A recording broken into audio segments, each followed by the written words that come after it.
അതുകൊണ്ടാണത് അവർ പറയുന്നതെന്ന് മനസ്സിലാക്കി ഇമ്പ്രൂവ് ചെയ്യാൻ നോക്കുക, അല്ലെങ്കിൽ അത് കറക്റ്റ് ചെയ്യാൻ നോക്കുക എന്നുള്ളതാണ് നമുക്ക് ചെയ്യാൻ പറ്റുന്നത്. റൊമാൻസ് തിയേറ്ററിൽ ഭയങ്കര സ്വീകരിച്ച ഒരു പടമാണ്. മാത്യുവിന്റെ ക്യാരക്ടർ അടക്കം ഭയങ്കരമായിട്ട് ആളുകൾക്ക് ഇഷ്ടപ്പെട്ടാണ്. പക്ഷെ OTTക്ക് വരുമ്പോൾ പല രീതിയിലുള്ള അഭിപ്രായങ്ങൾ വരുന്നുണ്ട്. മാത്യു കണ്ടിട്ടുണ്ടായിരിക്കും. OTT ഓഡിയൻസിന് സ്വീകരിക്കുന്ന രീതി വ്യത്യാസമായിട്ട് തോന്നുന്നുണ്ടോ? OTT audience, theatre audience, audience അത് തിയേറ്ററിൽ വന്നപ്പോഴേ ആ പ്രശ്നങ്ങൾ തന്നെ ഉണ്ടായിരുന്നു ആ ക്യാരക്ടറിന്.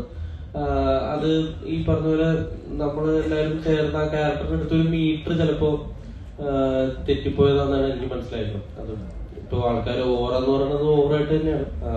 പിന്നെ ആ ക്യാരക്ടർ ചില സ്ഥലത്തൊക്കെ അവന്റെ സിറ്റുവേഷൻ എന്ന് പറഞ്ഞാൽ ഒരു മെഡിക്കൽ സിറ്റുവേഷൻ ഉണ്ടാക്കിയായിരുന്നു ഒരു സ്ഥലത്ത് പറയുന്നുണ്ട്.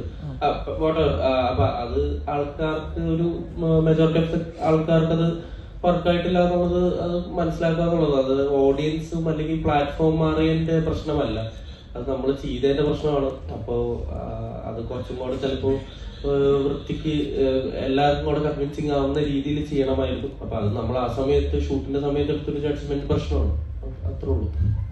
ഇപ്പൊ കാണുമ്പോ ഈ രീതിയിൽ സ്വീകരിക്കുമ്പോ അത് ഒരു ഫീൽ ആയിട്ട് തോന്നുന്നുണ്ടോ? ഇപ്പൊ ഇങ്ങനെ ഈ രീതിയിലുള്ള സ്വീകരണം വരുമ്പോ OTTക്ക് വന്നതിന്റെ ഈ രീതിയിലുള്ള സ്വീകരണം വരുമ്പോ ഒരു ഫീൽ ആയിട്ട് തോന്നുന്നുണ്ടോ?